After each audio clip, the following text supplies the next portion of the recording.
जय हिंद साथियों, स्वागत है आपका सेल्फ स्टडी क्लासेस में सुमित जैन यूट्यूब चैनल में। साथियों, आज का वीडियो स्टार्ट हो चुका है। सभी लोग एक बार वीडियो को लाइक कर देंगे और हमारे डाउट्स वाले दोस्तों वीडियो यहां पर चल रहे हैं, ठीक है।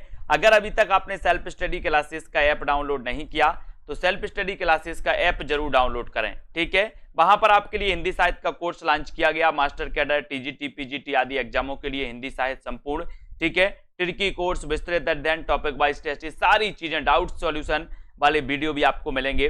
तो दोस्तों जरूर आप कोर्स में एडमिशन जरूर लें, है ना। आज का अपना डाउट्स, पहला डाउट्स है, जाति पाति पूछे नहीं कोई, हरि को भजे सो हरि को होई।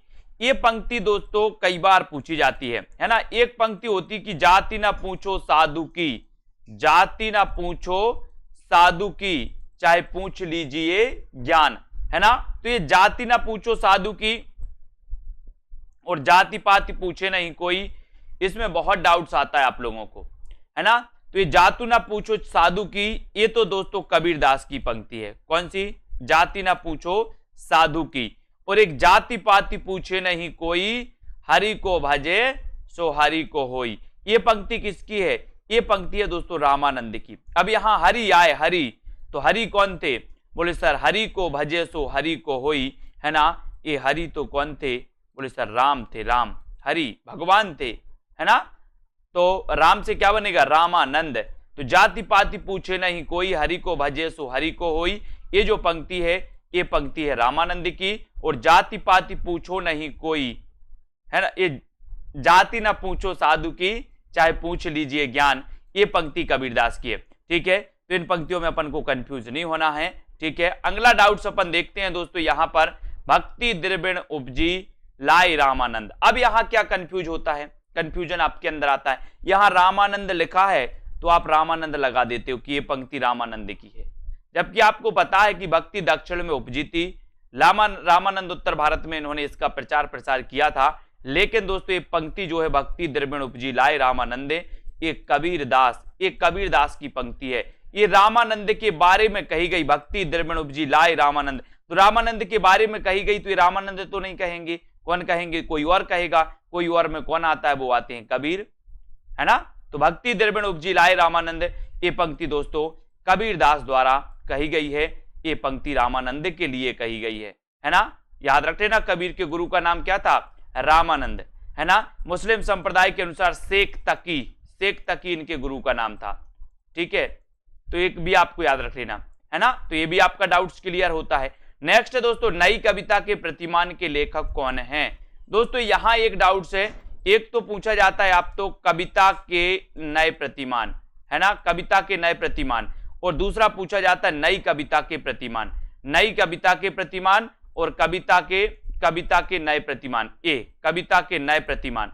तो इसको याद रख लेना है, नई कविता के प्रतिमान यानी कि लक्ष्मीकांत वर्मा, और कविता के नए प्रतिमान यानी कि नामवार से हैं। अब कैसे याद रखोगे इसको? आपको पता है दोस्तों, सबसे पहले यहां पर क्या आ रहा है? कविता के नए प्रतिमान। और कविता किसी का क्या है? नाम है। कविता किसी का नाम होता कि नहीं होता ना। तो एक कविता सबसे पहले आए, मतलब एक कविता किसी का नाम है, तो ये रचना किसकी होगी? नामवार से की, भूलना नहीं। और यहां पर नई कविता, नई पहले आ रहा है, तो हम नई नई लक्ष्मी को पकड़ते हैं, है ना। जो अपने पास रखी है वो तो रखी है, बाकी हम नई नई लक्ष्मी को पकड़ने की कोशिश करते। लक्ष्मी को बोले नई नई लक्ष्मी आ जाए, तो नई नई लक्ष्मी, तो नई पहले आया यानी कि लक्ष्मी, तो लक्ष्मीकांत वर्मा। और कविता पहले आई यानी कविता किसी का नाम है, तो ये रचना किसकी होगी? नामवार से की, ठीक है। Doubts clear? ऐसे ही डाउट्स क्लियर करेंगे। लाइक और शेयर जरूर करते जाएं। महज डिप्टी राष्ट्र कवि किसे कहा जाता है? आपने पढ़ा होगा दोस्तों कि राष्ट्र कवि कहा जाता है किसे? राष्ट्र कवि कहा जाता है दिनकर को। किसे कहा जाता है? दिनकर को। राष्ट्र कवि मैथिली शरण गुप्त को, है ना। राष्ट्र कवि मैथिली शरण गुप्त को कहा जाता है। लेकिन महज डिप्टी राष्ट्र कवि स्वयं को कहा था किसने? दिनकर जी ने स्वयं को महज डिप्टी राष्ट्र कवि कहा था। कभी ऐसा आपसे पूछा जाए कि महज डिप्टी राष्ट्र कवि किसे कहा जाता है, तो आपको लगाना दिनकर, और राष्ट्र कवि किसे कहा जाता है तो आपको लगाना मैथिली शरण गुप्त, ठीक है। क्लियर? हाँ, बहुत बढ़िया। अब यहां पर आते हैं दोस्तों, अगला क्वेश्चन देखते हैं। हार की जीत कहानी के रचनाकार कौन है?